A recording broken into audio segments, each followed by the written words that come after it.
what we've been doing is a 3-day training institute in 2 different literacy models and in what we call the principles of family literacy. So 2 days ago we did a training in a computer model that helps adults, children learn how to read using a computer software. And then yesterday we did principles of family literacy, and today behind me you can see that we're training a model known as Rhymes That Bind. So this is moms and dads and their little ones doing oral language development and bonding with their children through rhymes and stories.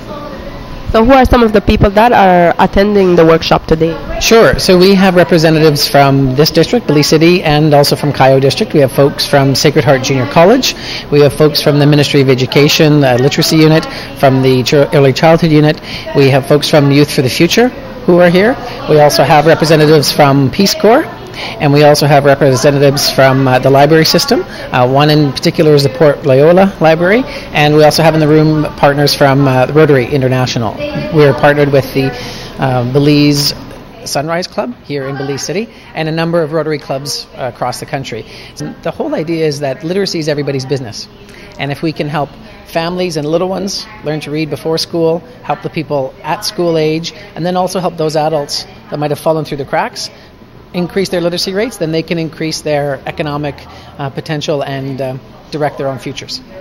Can you outline some of the more crucial subtopics under your presentation? Sure. So, for example, today, one of the things we're getting across both today and yesterday is that the birthplace of literacy is in the home, and that parents, grandparents, aunts and uncles are their children's first and best teachers. So one of the messages we're getting across, if there are young moms and dads in the audience, is read to your children, read to your babies as soon as they come home. Even though they might not understand the words, even though they might not be able to follow with you, that bonding is going to be really important.